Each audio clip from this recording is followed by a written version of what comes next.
बाबा बागेश्वर पहुंच चुके हैं लंदन। ब्रिटेन में है बाबा बागेश्वर। देख रहे हैं अंग्रेजों की भीड़ बाबा के चारों तरफ, और अंग्रेज ब्रिटेन में मंत्र पढ़ने लगे। बाबा ने अंग्रेजों को भी मंत्र पढ़वा दिया है। ये देखिए जरा, पहली तस्वीर मैं आपको दिखा रहा हूं, ये भारत की तस्वीर है। भारत में बाबा के दीदार के लिए उनके समर्थक हजारों लाखों की संख्या में पहुंचते हैं। भारत की तस्वीर है, लेकिन ब्रिटेन की तस्वीर इससे जुदा नहीं है। ये जो आप देख रहे हैं, अगली तस्वीर दिखाइए जरा।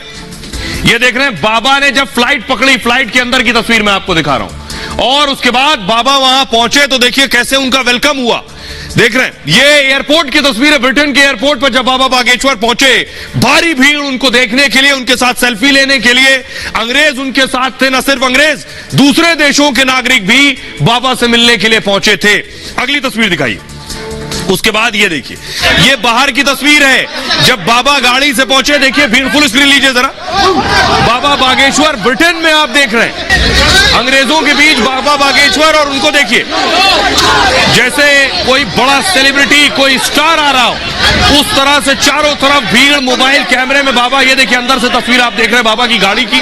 गाड़ी आगे बढ़ रही थी और बाहर हजारों समर्थक, बारिश हो रही है, छाता लिए हुए, उसके बाद भी बाबा का इंतजार कर रहे हैं। ये देखिए लाइन लगी हुई है, लंबी कतार है बाबा बागेश्वर के दर्शन के लिए।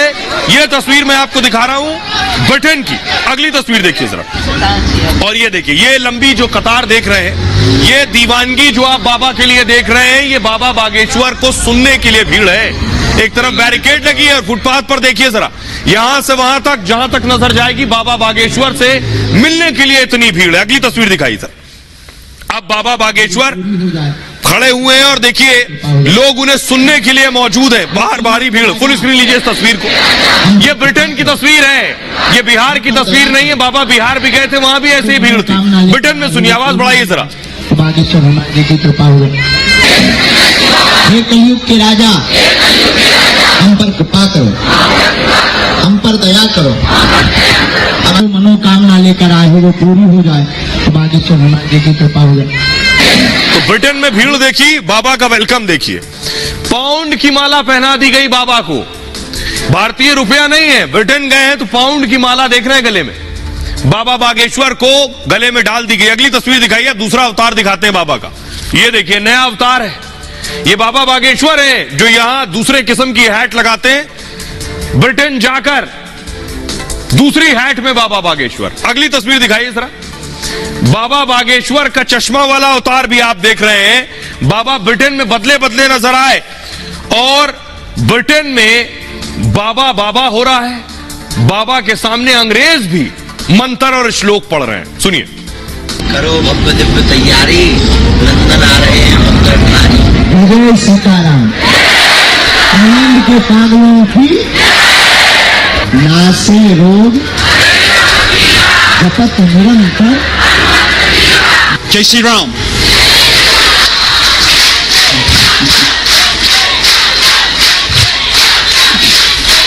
You say speak in Thatri.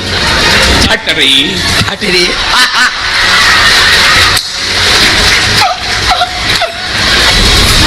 London में बाबा ने दरबार लगाया और पूरा ब्रिटेन दौड़ा दौड़ा चला आया। आजिए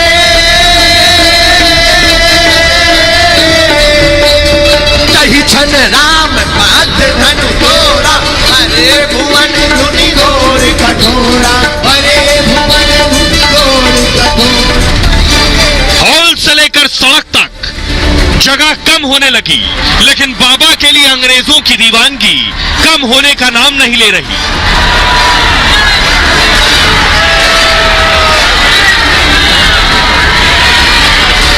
श्री राम जो लंदन पश्चिमी धुन पर थिरकता था, वो अब बाबा की रामकथा के लिए पागल है। बाबा भारतीय संस्कृति का गुणगान कर रहे हैं और ब्रिटेन की जमीन से ही अंग्रेजों को खरी खरी भी सुना रहे हैं। अरे आप भी कहां दूर से, देखो जर्मनी के बैठे सिर्फ कथा सुनने आए, उन्हें कुछ समझ में नहीं आ रहा है। कभी भारत इनके दादा परदादा गए होंगे।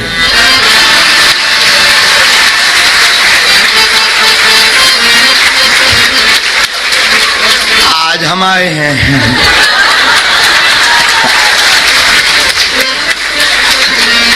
कभी वो वहां पर ऐसे बैठ करके लेक्चर देते होंगे तो हमारे भारत के हमारे दादा परदादा सुनते होंगे। आज हम दे रहे तो इनकी मजबूरी।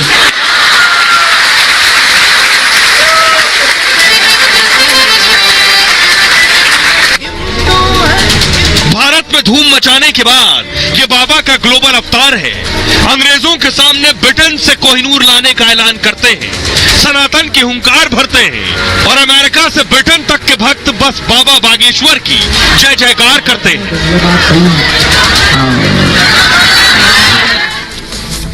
देख लिया आपने। अब आपको दिखाते हैं अंग्रेज बाबा से आशीर्वाद लेने पहुंच रहे हैं ब्रिटेन में। भारत में तो देखा होगा, ये देखिए बाबा के आगे नतमस्तक हैं, ऐसी लंबी भीड़ है। बहुत से वो हैं जो एनआरआईज हैं, उनके साथ आने वाले बहुत से अंग्रेज हैं, देखिए बगल में बैठे हुए हैं। ऐसी लंबी भीड़ लगी और देखिए बाबा वहां जाकर ढोकला भी खिला रहे हैं। अगली तस्वीर दिखाई जरा, ये देख रहे हैं बाबा ने अंग्रेज को बुलाया और ढोकला खिलाया। ये देखिए, ये अंग्रेज को अपने हाथ से ढोकला खिला रहे। फुल स्क्रीन लीजिए जरा।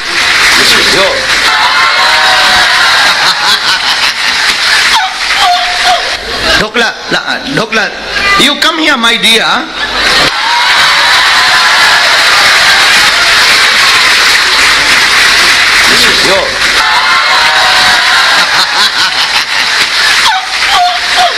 Dhokla dhokla, you come here my dear. आइए अब आपको दिखाते हैं एक और बहुत दिलचस्प तस्वीर।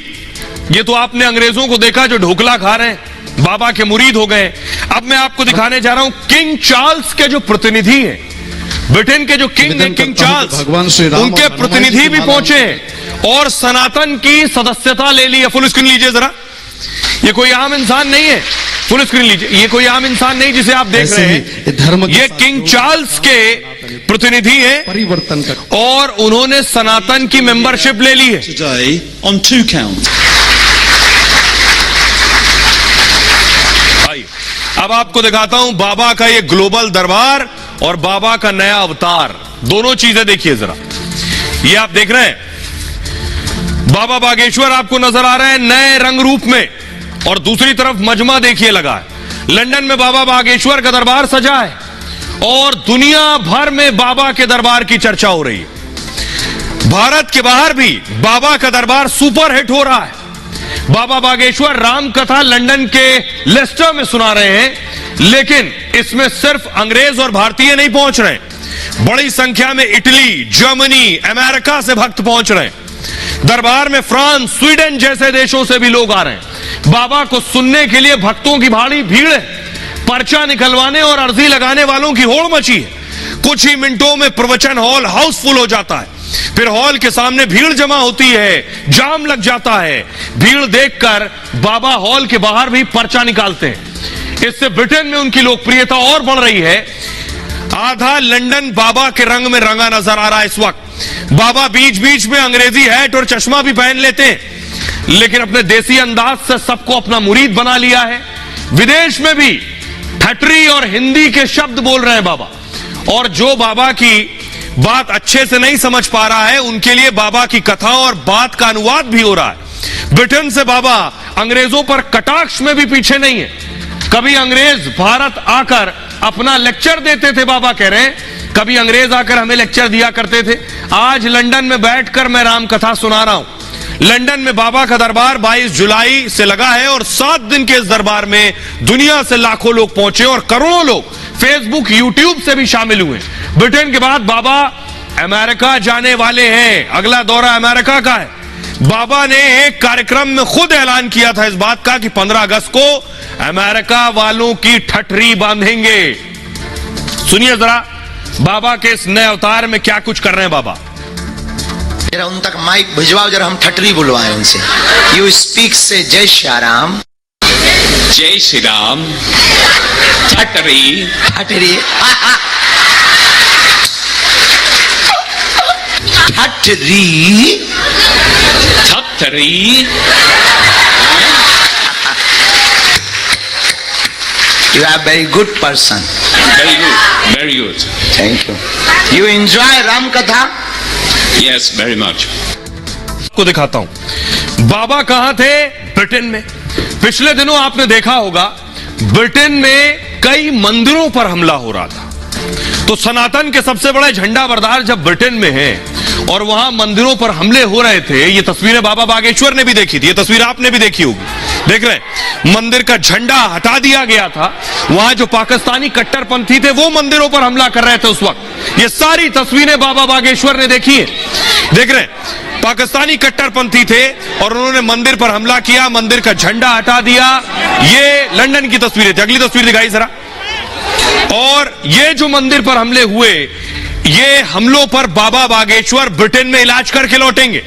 ब्रिटेन में बाबा ने मंदिरों पर हमले रोकने का इलाज क्या बताया है, ये आपको बताने जा रहा हूं। देखिए जरा, बाबा ने कहा है कि ब्रिटेन में बाबा बागेश्वर ने सनातन मुहिम शुरू की है, विदेश की धरती पर हिंदुओं को एकजुट कर रहे हैं, मंदिर पर हमला करने वालों को बाबा चुनौती दे रहे हैं। ब्रिटेन में बाबा ने कहा है मंदिर पर हमला हो तो एकजुट हो जाओ, हिंदुओं पर कोई उंगली उठाए तो सब एक साथ आ जाओ, सनातन की रक्षा के लिए हर हिंदू को एकजुट होना पड़ेगा।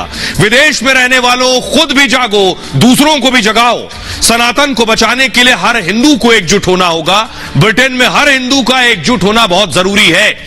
बाबा बागेश्वर का पूरी दुनिया में डंका बज रहा है। भारत को बाबा ने हिंदू राष्ट्र बनाने की ठानी है। चारों वेदों के सामने बाबा बागेश्वर ने हिंदू राष्ट्र की प्रतिज्ञा ली है। हिंदू राष्ट्र के लिए बाबा ने देश भर के संतों से बात की है। हिंदू राष्ट्र बनाने के लिए बाबा हिंदुओं को एकजुट कर रहे हैं और अब भारत के साथ बाबा ने विदेशों में भी मुहिम शुरू कर दी है। सुनिए बाबा बागेश्वर क्या इलाज बता रहे हैं, क्या सर्जरी बता रहे हैं कि मंदिरों पर हमला कैसे रुकेगा। और एक और आज हम प्रार्थना करेंगे कथा में, और तुमसे प्रण लेकर के जाएंगे, मर जाना पर सनातनीय हिंदुओं अपनी एकता मत छोड़ना। तुम्हारा एक होना बहुत जरूरी है, खासकर विदेशी धरती पर। यहाँ तुम्हारे पास सब कुछ है, भगवान की कृपा है और ईश्वर करे और रहे, पर अपनी कम्युनिटी को, अपने समाज को मत छोड़ो। तुम्हें शपथ है, अगर तुम एक ना हो पाए भैया, यहां मात्र तुम 1.5% हो। यहां पर अभी वर्तमान में ये हाल है, किसी हिंदू के घर पर कोई अभी लेस्टर में जो उपद्रव हुआ था, क्या हाल था, लोग सब घरों में बैठे थे कि हम पर हमला नहीं है। कल जब तुम पर आएगा तो दूसरे कहेंगे हम पर नहीं। एक मंदिर के ऊपर कोई उंगली उठाए तो मैं सौगंध है भारत की, तुरंत एकता के साथ खड़े हो जाना। हमारी प्रार्थना है, और ये अगर तुम नहीं कर पाए तो तुम जीते जी बुझदिल हो, खुद भी जागो, दूसरों को भी जगाओ। अपने भारतीयता को और भारतीय संस्कृति को, जिन सनातन को बचाने के लिए तुम्हारे पूर्वजों ने अपने प्राण दे दिए, तुम अपनी आंखों के सामने उनको खस्ता हाल मत होने देना, हमारी प्रार्थना है। तो ब्रिटेन में सिर्फ मंदिर नहीं, आपको याद होगा ब्रिटेन में खालिस्तानी भी बहुत एक्टिव है। तस्वीर में दिखाने जा रहा हूं, दूतावास से देखिए किस तरह से तिरंगा हटाकर खालिस्तानी झंडा लगाने पहुंचे थे। ये वो तस्वीर मैं आपको दिखा रहा हूं, खालिस्तानी झंडा लगाने के लिए पहुंचे थे ब्रिटेन में। बाबा ने ये सारी तस्वीरें भी देखी, इसका भी इलाज क्या बताया बाबा ने। अगली तस्वीर दिखाई जरा, ये देख रहे हैं, ये आए दिन कभी हाई कमीशन के सामने प्रोटेस्ट हो रहा है, खालिस्तानी अपना झंडा लेकर खड़े। तो ये जो ब्रिटेन में खालिस्तानी एक्टिव हो गए हैं, इनका इलाज कैसे होगा। जब बाबा बागेश्वर ब्रिटेन में है तो बाबा वहां लोगों को बता रहे हैं इनको आखिर कैसे निपटाना है, इनको ठीक कैसे करना है, इनकी बीमारी का इलाज क्या है, यह भी उन्होंने बताया। देखिए जरा, ये देख रहे हैं, ये बाबा बागेश्वर है। लंदन में बाबा की खालिस्तानियों को चुनौती है। बाबा ने कहा झंडा जलाने वाले ठिकाने लगेंगे, इंग्लैंड पर भारत का झंडा जलाया नहीं जाएगा, ब्रिटेन में तिरंगा जलाया नहीं फहराया जाएगा। जो भारत का विरोध करेंगे उन्हें जवाब दिया जाएगा, जो तिरंगा जलाएंगे उन्हें ठिकाने लगाया जाएगा। ब्रिटेन में खालिस्तानियों ने कई प्रदर्शन किए, भारतीय उच्चायोग पर खालिस्तानियों ने हमला किया, इस हमले के दौरान तिरंगे का अपमान किया, अमृतपाल के समर्थन में खालिस्तानियों ने प्रदर्शन किया था। ब्रिटेन में खालिस्तानी लॉबी बहुत मजबूत है, भारत विरोधी प्रदर्शन खालिस्तानी करते हैं, आईएसआई के इशारे पर ब्रिटेन में खालिस्तानी प्रोपेगेंडा करते हैं। ब्रिटेन के अलावा कनाडा, अमेरिका में भी ये खालिस्तानी एक्टिव है। बाबा ने बताया है कि इन सब का इलाज कैसे करना है, सुनिए। इंग्लैंड की धरती पर किसी भी कोने में सनातन के ऊपर अगर कोई उंगली उठाए तो तुम्हें शपथ है अपने पूर्वजों की, जाग करके एकता के साथ हाथ में झंडा लेकर खड़े हो जाना। बात हो गया। और अब इंग्लैंड में भारत का झंडा जलेगा नहीं, फहराया जाएगा। और जलाने वालों को ठिकाने लगाया जाएगा। कौन कौन हिंदू जीवन भर के लिए एक होना चाह रहा है? अगर कोई भारत का विरोध करेगा तो कौन कौन जवाब देगा मुंह तोड़? अगर कोई सनातन का विरोध करेगा तो घर से बाहर निकलकर कौन कौन जवाब देगा? अगर कोई हमारे सनातन धर्म के लिए या किसी हिंदू भाई के ऊपर उंगली उठाएगा तो कौन कौन जवाब देगा? हाथ उठा के बताओ। वही उठाना जो बुजदिल ना हो, जो रावण के खानदान के ना हो, वो उठाना। जो राम के खानदान के हो वो उठाओ हाथ। पक्का? पक्का? पक्का?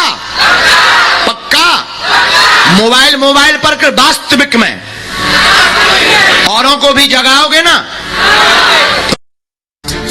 बाबा कह रहे हैं मोबाइल पर नहीं लड़ना है, जगाना है। अब देखिए खालिस्तानियों का निपटारा हो रहा है। एक एक कर बताता हूं मैं आपको। ये तस्वीर देख रहे हैं, ये जो भीड़ लेकर आने वाला शख्स है उसका नाम है अवतार खांडा। अवतार खांडा ने उकसाया खालिस्तानियों को और वो लेकर आया था यहां। क्यों लेकर आया था? अगली तस्वीर दिखाइए जरा। अमृतपाल ने जो थाने पर अटैक किया था, अमृतपाल के समर्थन में ब्रिटेन में प्रदर्शन कर रहा था अवतार खांडा। अवतार खांडा निपटा दिया गया। अगली तस्वीर दिखाइए जरा। यह है अवतार खांडा। अवतार खांडा अब इस दुनिया में नहीं है। खालिस्तानी समर्थक, खालिस्तानी शख्स जिसका काम तमाम हो गया है। ऐसे सब निपटा दिए गए जितने भारत विरोधी थे। अगली तस्वीर दिखाइए जरा। यह है परमजीत सिंह पंजवार। यह भी अब इस दुनिया में नहीं है। ये खालिस्तानी भी निपटा दिए गए जितने भारत विरोधी थे। अगली तस्वीर दिखाइए। यह हरदीप निज्जर। हरदीप निज्जर फायरिंग कर रहे हैं। पन्नू के समर्थक थे, ये करीबी थे। निज्जर भी मारे जा चुके हैं। तो जितने खालिस्तानी हैं जो भारत के खिलाफ, भारत द्रोह, देशद्रोह में संलिप्त हैं और भारत के खिलाफ लोगों को उकसाते हैं, माहौल खराब करते हैं, उन सबका निपटारा था। अब इनकी तस्वीर मैं दिखा रहा हूं। जो अगली तस्वीर दिखाइए, ये निज्जर की गाड़ी है। निज्जर निपटाए जा चुके हैं। फुल स्क्रीन लीजिए जरा तस्वीर। ये निज्जर की गाड़ी मैं आपको दिखा रहा हूं। पिछले दिनों निज्जर को गाड़ी में ही किसी ने ठोक दिया। तो सवाल यह है कि आखिर कनाडा में निज्जर की हत्या हो गई। निज्जर खालिस्तानी, भारत के खिलाफ लोगों को उकसाना, भारत को तोड़ने की साजिश, और इस तरह के जितने लोग हैं वो ज्यादा दिन के मेहमान नहीं है। देखिए, ये मैं दिखा रहा हूं। 2 बाइक सवार आए, निज्जर गाड़ी से जा रहे थे, काम खत्म। 2020 में निज्जर को आतंकी घोषित किया गया था। हरदीप सिंह निज्जर पर 10 लाख का इनाम था। आतंकी निज्जर गुरपतवंत सिंह पन्नू का करीबी था। केटीएफ का कनाडा चीफ था हरदीप निज्जर। केटीएफ का मतलब Khalistan tiger force. Nijjar Canada से संगठन चलाता था, पंजाब में आतंकी साजिश अंजाम देता था।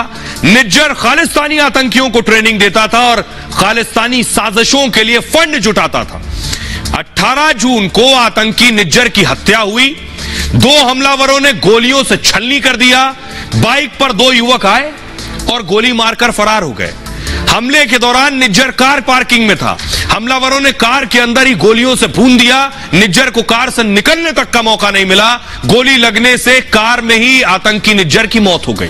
कनाडा में निज्जर निपटा दिए गए। वहां खालिस्तानी मूवमेंट, खालिस्तानी समर्थकों के साथ देश विरोधी गतिविधियों में शामिल थे।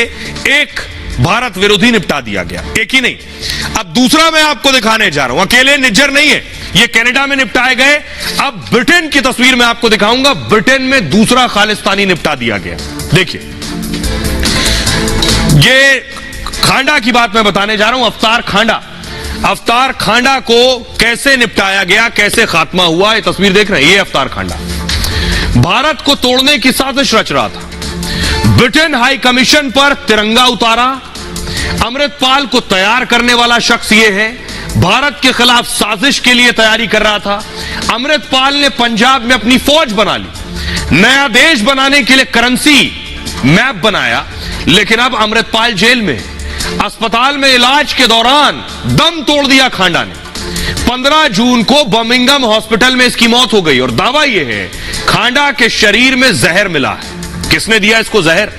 ब्लड कैंसर का अस्पताल में इलाज करा रहा था, खालिस्तानियों को ट्रेंड करता था अवतार सिंह खांडा, पंजाब के लोगों को गुमराह किया करता था, युवकों को गुमराह करके कट्टरपंथी बनाता था, भारत की मोस्ट वांटेड लिस्ट में था। अब नहीं है। अब देखिए जरा, तो निज्जर हो गया, खांडा हो गया, अब बचा तीसरा परमजीत पंजवार, वो भी निपटा दिया गया पाकिस्तान में। तो सारे खालिस्तानियों का ऐसे ही काम तमाम होगा। 2 बाइक सवार आए, मारकर चले गए, निज्जर को 2 बाइक सवार मारकर चले गए।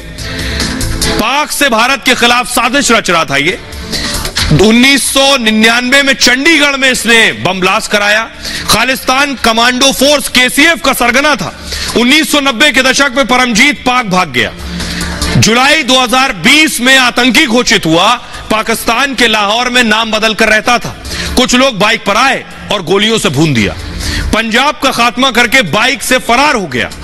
बाइक सवार फरार हो गए। मोस्ट वांटेड आतंकियों की लिस्ट में शामिल था।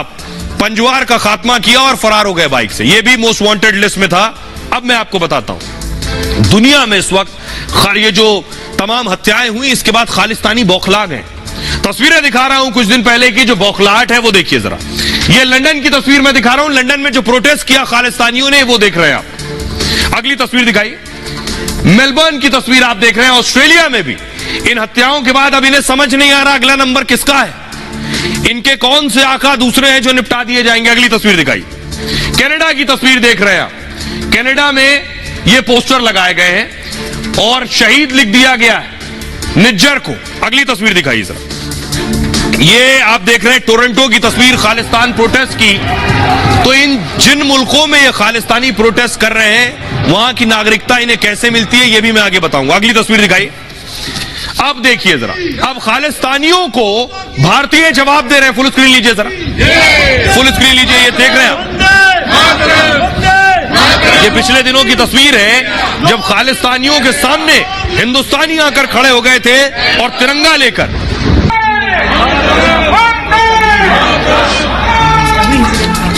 अब आपको बताता हूं कि ये खालिस्तानी दुनिया के किन किन देशों में हैं और ये कैसे बहाना बनाकर रहते हैं वहां। देखिए, ये आ गया ग्लोब। सबसे पहले खालिस्तानियों की संख्या पाकिस्तान में है, यही पालता पोसता है, यही उकसाता है, यही स्पॉन्सर करता है। ऑस्ट्रेलिया में खालिस्तानियों की संख्या है।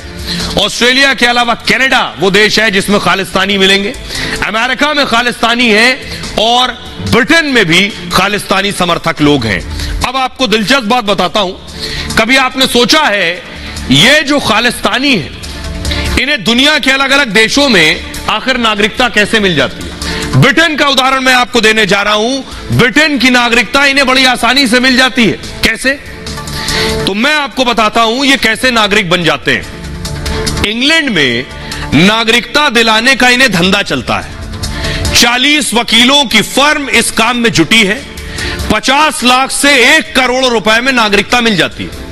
अवैध रूप से एंट्री करने वाले वकीलों से यह संपर्क करते हैं। वहां जाकर नागरिकता के लिए अप्रवासियों को पीड़ित बताया जाता है। इन्हें कहा जाता है ये बहुत पीड़ित लोग हैं। ये फर्जी पीड़ित खुद को खालिस्तान समर्थक कहते हैं और कोर्ट में झूठ बताया जाता है कि भारत से पीड़ित हैं। ये भारत में इन पर जुल्म किया गया और भारतीय एजेंसियों से इन्हें खतरा है, इसलिए यहां रख लो। खालिस्तान समर्थक हैं, एजेंसियां मारने के लिए पीछे पड़ी हैं। अमृतपाल का समर्थक होने से एजेंसियां पीछे पड़ी, ये बहाने होते हैं। कहा जाता है कोर्ट में कहो कि समलैंगिक हूं, ये सब बहाने। और भारत में जो है परेशान किया जाएगा, मतलब कोर्ट में बताना होता है कि भारत से जान को खतरा है, तब यूके में बतौर शरणार्थी रहने की परमिशन मिलती है। एक रिपोर्ट के जरिए नागरिकता के धंधे का खुलासा हुआ। नागरिकता दिलाने वाले वकीलों की जांच की जा रही है। खुद ब्रिटेन के प्रधानमंत्री ऋषि सुनक ने इस मामले में ट्वीट किया। उन्होंने कहा ऐसे शरणार्थियों की ब्रिटेन में जांच होगी। सुनिए जरा इस मामले में डिफेंस एक्सपर्ट मेजर गौरव आर्या बता रहे हैं हकीकत। सुनिए। अपना भेस बदल के गया था। इस रिपोर्टर ने यह बोला कि मैं भारतीय पंजाब का हूं।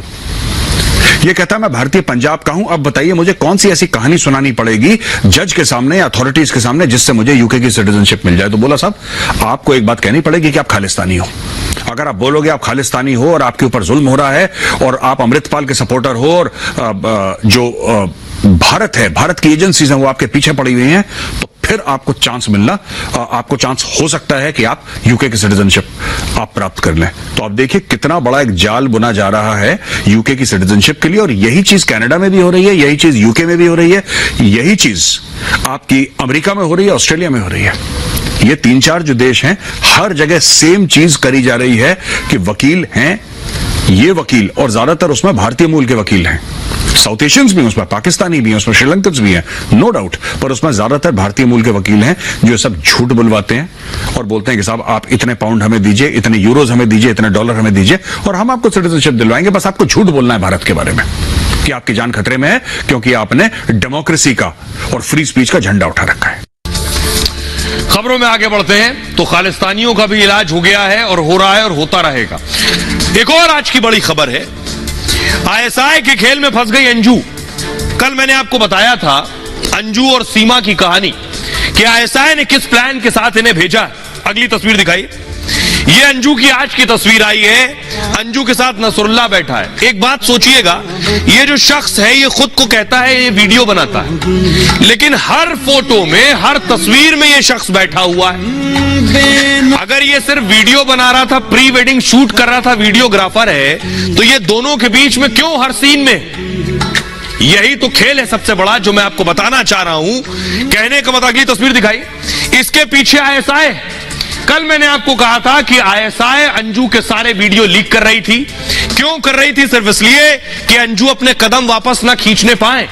और आज अंजू ने हूबहू यही कह दिया कि मैं इस हालत में नहीं हूं, इस स्थिति में नहीं हूं कि मैं अब हिंदुस्तान वापस जा पाऊं, मेरे ये हालात बना दिए गए। अगली तस्वीर दिखाइए, आज ये निकाहनामा भी सामने आ गया। अंजू कह रही थी मैंने निकाह नहीं किया है, ये निकाहनामा सामने आ गया है। ऊपर बड़ा बड़ा लिखा हुआ है निकाहनामा, बाकायदा अंजू के पिता का नाम।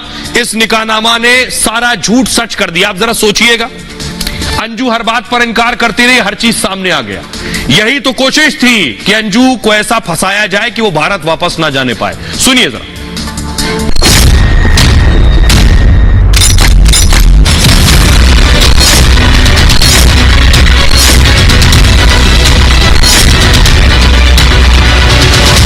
मुझे भारत आने लायक ही नहीं छोड़ा गया है, वहाँ मुझे कौन स्वीकार करेगा, मेरी गारंटी कौन लेगा? मुझे भारत आने लायक ही नहीं छोड़ा गया है, वहाँ मुझे कौन स्वीकार करेगा, मेरी गारंटी कौन लेगा? क्या अंजू को आईएसआई ने फंसा दिया? प्यार के जाल में जिस अंजू ने सरहद पार की, क्या वो पाकिस्तानी एजेंसी की चाल में उलझ गई? पाकिस्तानी नसरुल्लाह से निकाह के बाद अंजू का दर्द सामने आया है। वो पाकिस्तान में झूठे रील और वीडियो तो बना सकती है, मगर खुलकर सच्चाई बयां नहीं कर सकती। क्या उसे अब एहसास होने लगा है कि अरविंद को छोड़कर पाकिस्तान जाना उसकी गलती थी और आईएसआई ने उसे अब ऐसे जाल में फंसा दिया है कि अब वो हिंदुस्तान वापस लौटने की स्थिति में नहीं।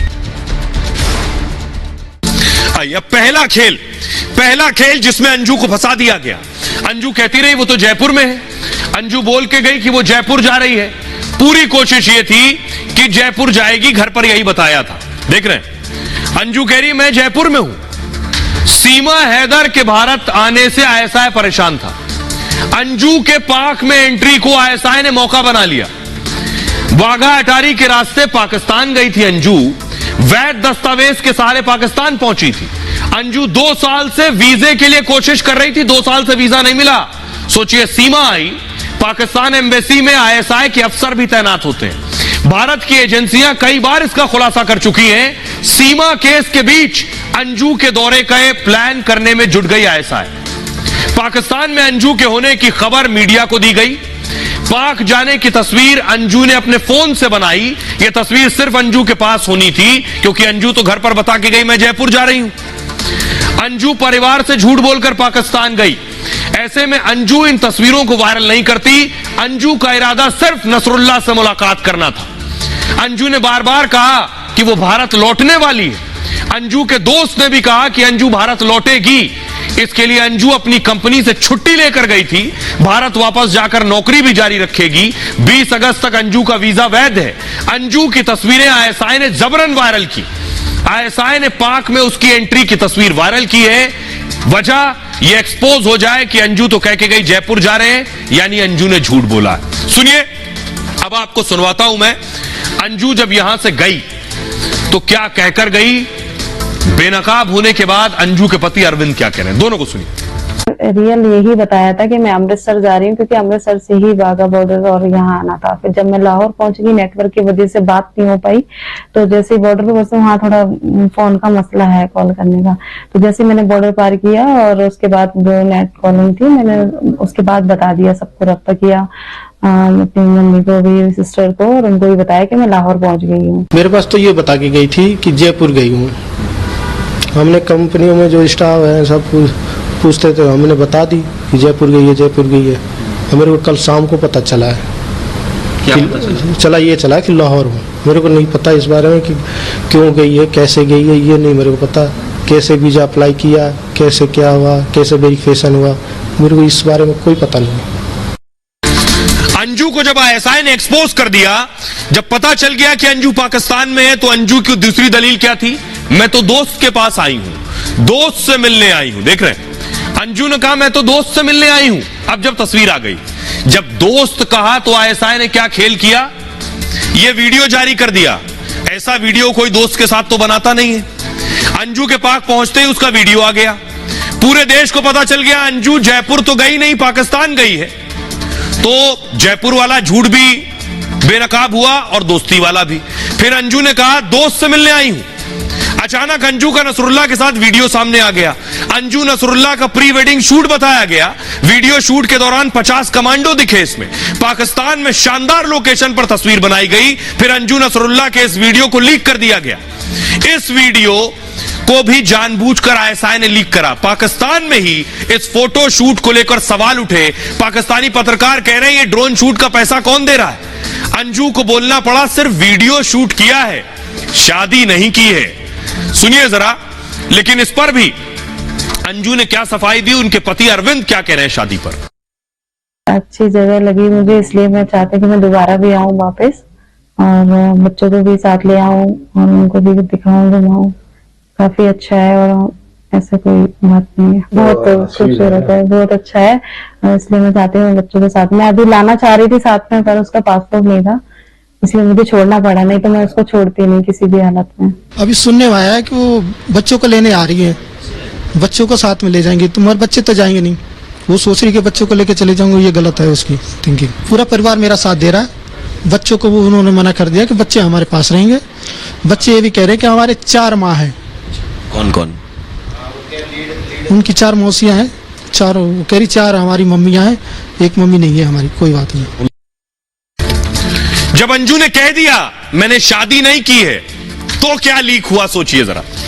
अब मैं आपको बता रहा हूं, अंजू कहती रही, झुठलाती रही, तो देश में, पाकिस्तान में कौन लीक करता रहा। अब ये देखिए 2 दस्तावेज आ गए। ये है निकाहनामा और ये है हलफनामा। अंजू कहती रही शादी नहीं की, तो निकाहनामा आ गया। अंजू कहती रही धर्मांतरण नहीं किया, तो हलफनामा आ गया। निकाहनामा कह रहा है शादी भी हो गई है और हलफनामा कह रहा है धर्मांतरण भी हो गया है। प्री वेडिंग वीडियो सामने आया तो शादी की बात आई। अंजू ने कहा मैंने नसरुल्लाह से कोई शादी नहीं की। शादी से अंजू ने इनकार किया तो निकाहनामा लीक हो गया, जो अंजू की नसरुल्लाह से शादी का सबूत है। फिर अंजू पाकिस्तानी कोर्ट में बुरके में देखी गई तो आरोप लगे अंजू ने इस्लाम कबूल कर लिया है। अंजू ने धर्म परिवर्तन की बात से इनकार किया तो आईएसआई ने हलफनामा वायरल कर दिया। हलफनामे में अंजू के धर्म परिवर्तन का दावा किया गया।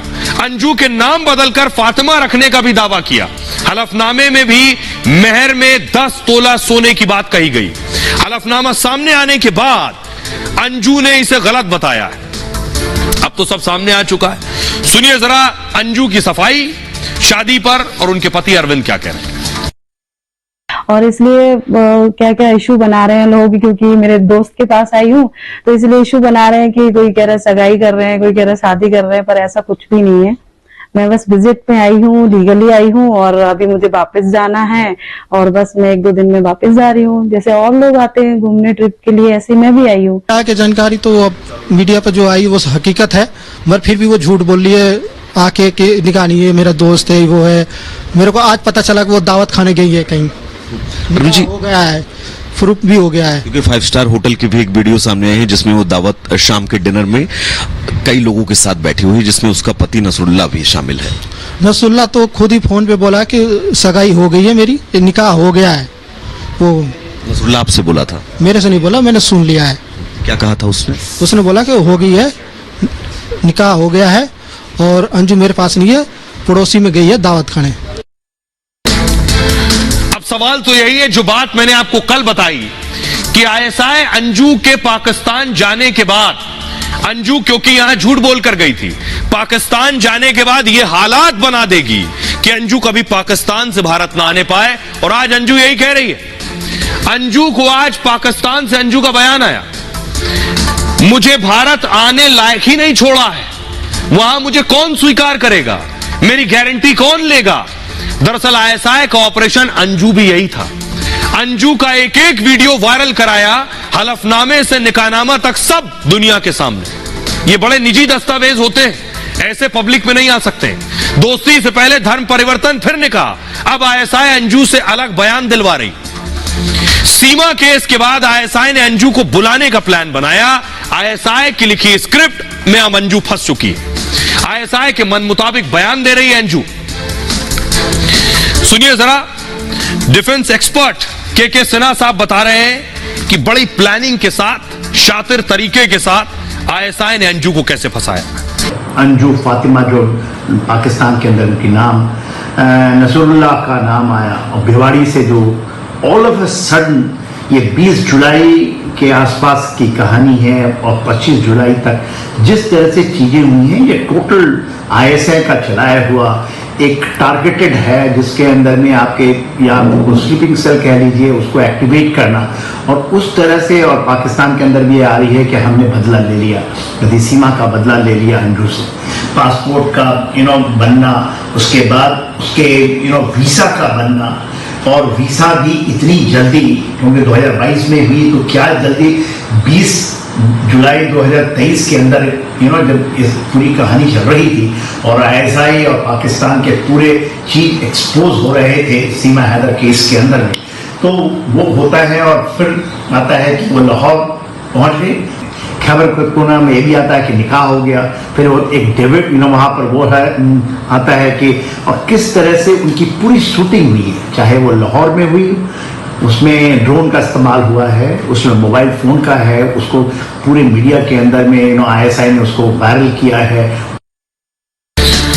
अब आपको बताता हूं कि आखिर अंजू बेशक पाकिस्तान में हो, लेकिन अंजू के शौहर के लिए मुश्किलें बढ़ गई हैं। ये देख रहे हैं अंजू का परिवार, अंजू के बच्चे, अंजू के पति। आज अंजू के पति से पूछताछ भी हुई। अंजू पाकिस्तान में है, कैसे गई, किन हालात में गई, सारे सबूत जुटाए जा रहे हैं। एजेंसियां एक्टिव हो गई हैं, जो उनका काम है, जो उनकी जिम्मेदारी है। पाकिस्तान गई अंजू के पति से आज पूछताछ हुई है। हरियाणा की जांच एजेंसी ने अरविंद से सवाल किए। सीआईडी की टीम ने अंजू को लेकर सवाल पूछे हैं। अंजू से जुड़ी जानकारियां जुटाई गई हैं, मांगी गई हैं। किसी गुप्त जगह पर अरविंद से यह पूछताछ हुई है। अरविंद ने अंजू से तलाक से इनकार किया। अरविंद का कहना है, मैंने अंजू को तलाक नहीं दिया है, अंजू से कोई तलाक नहीं हुआ है। लेकिन अंजू और नसरुल्लाह कह रहे हैं कि 3 साल पहले अंजू ने तलाक के लिए कहा था। सुनिए जरा अरविंद क्या कह रहे हैं इस पर। अच्छा, वो कह रही हैं कि 3 साल पहले ही उन्होंने आपको तलाक के लिए कागजात जो है वो भेज दिए थे। किसको भेजा था? मेरे पास तो कोई कागज आया नहीं है। हाँ, किसके थ्रू आया है? कोई मेरे पास दिल्ली से कोई आया ही नहीं है मेरे पास कागज। आपके पास कोई भी लीगल पेपर नहीं आए हैं? नहीं आए हैं, मेरे पास आया ही नहीं है। उनके वकील की तरफ से कुछ कहा गया हो? ना, वकील भी मेरे से कोई कुछ नहीं बोला है। सुना आपने अंजू के पति अरविंद को, लेकिन सीमा और अंजू पर जो हंगामा मचा है वो सिर्फ भारत में नहीं, हिंदुस्तान से पाकिस्तान तक लोग सीमा अंजू पर बात कर रहे हैं। सुनिए जरा उस पर दोनों देशों के लोग क्या कह रहे हैं। आप अंजू को क्या मैसेज देना चाहते हैं? अंजू आ गई है पाकिस्तान में, वो आ गई तो उसको मोस्ट वेलकम करें। और सीमा को क्या कहना चाहते हैं? सीमा जो इंडिया में, वो तो अपना भुगत रही है ना सर। हमारी सीमा चली गई और वो कहती है कि पाकिस्तान रहने के लायक नहीं है। इंडिया से जो लड़की आई है जिसने इस्लाम कबूल कर लिया है, फातिमा नाम रख लिया है, वो कह रही है पाकिस्तान रहने के लायक है, मैं यहाँ पे सेफ हूँ। ये भाग जाएगी, ये भाग जाएगी, ये फातिमा भाग जाएगी। ये देखना 3-4 महीने रहेगी और 3-4 महीने के बाद ये वापस और भाग जाएगी। अंजू के लिए कोई 2 अल्फाज पाकिस्तानी होने के नाते? मोहब्बत। अंजुम तुम जहाँ भी रहो खुश रहो, खुदा के वास्ते अब पब्लिक के सामने अपनी पब्लिसिटी नहीं करो। क्या हो रहा है? लड़कियाँ क्यों भाग रही हैं? तो जो हमारे खान साहब है माशाल्लाह, जो पठान कौम में इन्होंने बदला ले लिया, बहुत अच्छा किया ना। अच्छा, आपको ये लग रहा है बदला है ये, कि सीमा की जगह अंजू आ गई? हाँ बदला ही, और क्या। नहीं, ये तो हम सुनते ही आ रहे हैं, वहाँ पे जो साजिशें चलती हैं उस वजह से हुआ है, सीमा की वजह से नहीं हुआ है। सीमा अपनी मर्जी से ही है, उसका अपना पॉइंट ऑफ व्यू है, वो गई तो अपनी मर्जी से, लेकिन उसे बहका के बुलाया गया है। अपनी मर्जी से ही गई है, पर उसको जाना नहीं चाहिए था, उसको वापस आ जाना चाहिए। अंजू अब पाकिस्तान चली गई क्योंकि वो ISIS की आदमी थी। अब वो यहाँ का भारत का वो लीक करेगी, यहाँ का नियम कानून, भारत में क्या हुआ है, भारत के लोग कैसे हैं, अब जाके लीक करेगी। देखिए भाई साहब, जो है कि सीमा इधर आई है, 3 बच्चे लेकर आई है। पहले तो पॉपुलेशन बढ़ाना चाहती है, अभी उसका ये भी कंफर्म नहीं है कोई ISI संगठन से या किससे है, तो हम तो उसे कुछ कह नहीं सकते। पाकिस्तान की हो कि इंडिया की हो, पहले अपना देश सर्वोपरि है, अपना परिवार सर्वोपरि है, ये सरासर गलत है। मेरे हिसाब से ये बहुत गलत चीज है और इसको प्रमोट नहीं करना चाहिए हमें। प्यार हो तो एक सीमा होनी चाहिए प्यार की भी, ठीक है। ये सीमाओं को लांग के प्यार जो हो रहा है वो गलत है। आइए अब बात करते हैं आज की एक और बड़ी खबर की। खबर कांग्रेस के बड़े नेता से जुड़ी है, बात राहुल गांधी की। राहुल गांधी और ज्यादा मुश्किलों में घिर सकते हैं, अभी पहले से सजा पर है। राहुल पर पॉक्सो लग सकता है, खतरनाक धारा। राहुल गांधी के लिए इससे बुरी खबर नहीं हो सकती। अगली तस्वीर दिखाइए जरा। राहुल दरअसल एक पीड़िता से मिलने गए थे, रेप पीड़िता परिवार से। उस परिवार के साथ तस्वीर भी साझा की। अगली तस्वीर दिखाइए। इसके बाद बाल संरक्षण अधिकार आयोग NCPCR एक्टिव हो गया है और कोर्ट से कहा है कि राहुल के खिलाफ पॉक्सो में FIR दर्ज होनी चाहिए। ये रिपोर्ट देखिए।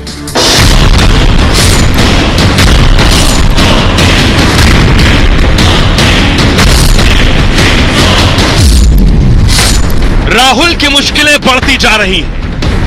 अवमानना मामले में संसद की सदस्यता गई, संसद सदस्यता गई तो आशियाना भी चला गया। अब राहुल पर जेल की तलवार लटकी है। सुप्रीम कोर्ट से राहत नहीं मिली तो उनका जेल जाना पक्का है। लेकिन यह मामला अभी निपटा भी नहीं कि राहुल एक और मामले में फंसते नजर आ रहे हैं। राहुल पर पॉक्सो एक्ट यानी बाल अपराध कानून की धाराएं लग सकती हैं। यह ऐसा कानून है जिसकी धाराएं बेहद गंभीर हैं और उनके खिलाफ पॉक्सो लगाने के लिए दिल्ली हाईकोर्ट में हलफनामा दिया गया है। तो हाईकोर्ट में हलफनामा दिया गया है बाकायदा राहुल पर पॉक्सो में FIR दर्ज करने के लिए। क्या राहुल ऐसे फंसे तो जेल जाएंगे? राहुल की मुश्किलें बढ़ती जा रही हैं। राहुल पर पॉक्सो एक्ट लग सकता है। NCPCR ने पॉक्सो लगाने की मांग की है राहुल पर, और NCPCR ने हाई कोर्ट से पॉक्सो की मांग की है। NCPCR ने इसके लिए कोर्ट में बाकायदा एफिडेविट दिया है, हलफनामा, जिसमें कहा है राहुल पर पॉक्सो एक्ट लगाया जाए। कहा है उनके खिलाफ पॉक्सो के तहत FIR दर्ज हो। NCPCR मतलब है राष्ट्रीय बाल अधिकार संरक्षण आयोग। दिल्ली हाईकोर्ट ने NCPCR को नोटिस भेजा था। दरअसल कोर्ट में दायर एक याचिका पर जवाब मांगा था, जिसके बाद आयोग ने कोर्ट को जवाब दिया है। यह जवाब एक फोटो के सिलसिले में दिया गया है, जिसे राहुल गांधी ने ट्वीट किया था और जिससे एक पीड़िता की पहचान उजागर हो गई थी, जिस पीड़िता की रेप के बाद हत्या कर दी गई थी। दिल्ली हाईकोर्ट में इसकी सुनवाई हो रही है और चीफ जस्टिस SC मिश्रा की बेंच में हियरिंग चल रही है। उन्होंने केस से जुड़े 8 और लोगों से हलफनामा मांगा है। मामले की अगली सुनवाई 23 नवंबर को होगी। राहुल गांधी का अपराध कायम है, आयोग ने कहा है यह बात, क्योंकि सोशल मीडिया पर अब भी वो फोटो मौजूद है। ट्विटर ने अब तक परिवार का फोटो नहीं हटाया है और ट्विटर ने केवल भारतीय डोमेन से फोटो हटाया है। यह पोस्ट भारत के बाहर कहीं से भी देखा जा सकता है। सुनिए इस पर क्या कुछ कह रहे हैं आरपी सिंह और यासिर जिलानी। दोनों सदन के नेताओं को चिट्ठी लिखकर कहा मल्लिकार्जुन खड़गे जी और हृदय रंजन जी को कि आइए हम मणिपुर पर एक एक विषय पर डिबेट करने को तैयार है, परंतु यहाँ से डिबेट ना कर मणिपुर पर जाकर सिर्फ फोटो खिंचवाने के लिए पॉलिटिकल टूरिज्म कर रहे हैं। अगर ये पार्लियामेंट के अंदर डिबेट कर चर्चा कर कोई एक कंसेंसस बनाते तो उससे शायद जो मणिपुर के लोगों को राहत मिलती बनस्पत की सिर्फ फोटो ऑफ करने की। राहुल गांधी की जो ये हरकत है, जिस तरीके से दिल्ली कैंट में जो बलात्कार की आरोपी बच्ची है उसके माता पिता की फोटो ट्विटर पे डालना, ये एक तरीके से मानसिक दिवालियापन को दर्शाता है। राहुल गांधी एक सीनियर लीडर हैं, उन्हें सोच समझ के चीजों को करना चाहिए। एनसीपीसीआर ने भी संज्ञान लिया है, हलफनामा जो उन्होंने दायर किया है दिल्ली पुलिस के सामने, उसमें घोर आपत्ति है और कोई भी आपत्ति करेगा, क्योंकि आप कोई कॉमन आदमी नहीं है, एक बड़े लीडर हैं। और मुझे लगता है कि राहुल गांधी के खिलाफ कार्रवाई करनी चाहिए। आइए अब आपको बताते हैं दरअसल पूरा मामला क्या है, राहुल कैसे इस मामले में फंस गए हैं, पूरी कहानी आपको बताता हूं। दरअसल राहुल ने यह फोटो 2021 में ट्वीट किया था। ट्वीट में पीड़ित परिवार का फोटो दिखाया था। परिवार एक रेप पीड़ित नाबालिग बच्ची का था। 2021 में इस नाबालिग की उम्र महज 9 साल थी, जिसकी बलात्कार के बाद दरिंदों ने हत्या कर दी थी। यह मामला दिल्ली कैंट के ओल्ड नागल गांव का है, जहां बच्ची एक शमशान में कूलर से पानी लेने गई थी। इस मामले में शमशान में बने मंदिर का पुजारी आरोपी है, उसके साथ 4 और लोगों को आरोपी बनाया गया है। आरोप है कि चुपके से अंतिम संस्कार भी कर दिया गया। अंतिम संस्कार के बाद उसके परिवार को जानकारी दी गई। परिवार को मौत की वजह करंट लगना बताया गया था। तो राहुल की गलती यह थी कि राहुल ने पीड़ित से मिलकर उस तस्वीर को सार्वजनिक कर दिया था। रेप पीड़ित और उनके परिवार की पहचान उजागर नहीं की जाती। अब बात करते हैं मणिपुर हिंसा की। मणिपुर हिंसा पर केंद्र सरकार एक्शन में है और अब सीबीआई का चाबुक चल गया है। मणिपुर में यह जो हिंसा हुई, जिसके बाद पूरे देश में आक्रोश और गुस्सा था, 2 महिलाओं को परेड कराया गया निर्वस्त्र करके। इस मामले में सीबीआई एक्शन शुरू हो गया। अगली तस्वीर दिखाइए।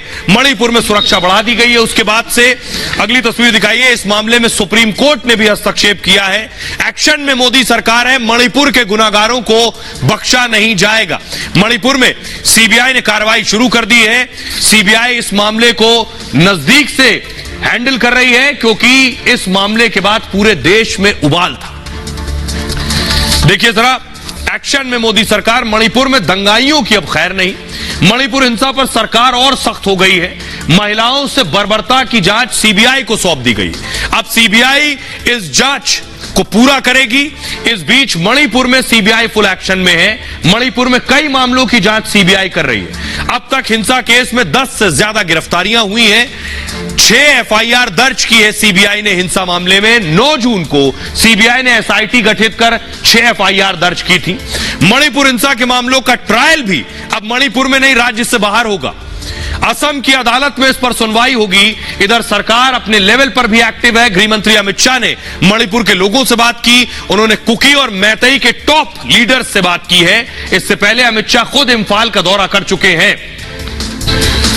तो मणिपुर में अब जो भी दोषी हैं, जिन्होंने हिंसा फैलाई है, कोई भी अब बचने वाला नहीं है। खबरों में आगे बढ़ते हैं। आज की एक और खबर है, चुनाव नजदीक है, ऐसे में एनडीए अपना कुनबा बढ़ा रहा है।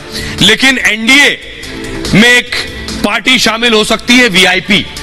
वीआईपी ने अपना गोल्डन रथ तैयार कर लिया है। पहली बार आप देखेंगे ऐसा रथ चुनाव प्रचार के लिए। मुकेश साहनी का गोल्डन रथ। बिहार में एनडीए ने अपनी चुनावी बिसात बिछा दी है। बिहार एनडीए में बीजेपी समेत कुल 5 दल, 2 के शामिल होने का इंतजार है। इनमें एक है वीआईपी यानी विकासशील इंसान पार्टी और दूसरा है शोषित दल। ये दोनों दल बीजेपी के संपर्क में है, लेकिन सबसे अहम यह है कि विकासशील इंसान पार्टी, जिसके मुखिया इन दिनों बेहद चर्चा में। तस्वीरें देखिए जरा। विकासशील इंसान पार्टी के मुखिया मुकेश सहनी ने अपना दमखम दिखाने के लिए बुधवार को पटना से संकल्प यात्रा की शुरुआत की है। सहनी ने अपनी संकल्प यात्रा आलीशान रथ में शुरू की है, जिसे एक बस को सजाकर बनाया गया है और जिस पर 4 करोड़ का खर्च आया। इस बस की खूबसूरती देखने लायक है। इसके अंदर अतिथि कक्ष, शयन कक्ष, बाथरूम, ड्रेसिंग टेबल, अलमीरा के साथ साथ हर तरह की सुविधाएं। लेकिन सबसे खास यह है कि पूरे बस में 18 कैरेट गोल्ड का प्लेट लगाया गया। इसके शयन कक्ष में बिस्तर के पास 18 कैरेट गोल्ड का मयूर बनाया गया है, जो लगभग 5 किलो से ज्यादा का है। पलंग पर रखे तकिया में भी सोने का काम किया गया है। इसके अलावा इसमें मार्बल मधुबनी पेंटिंग को करीने से लगाया गया है। इसमें बैठने के लिए शेर के मुंह जैसे सिंहासन भी बनवाए गए।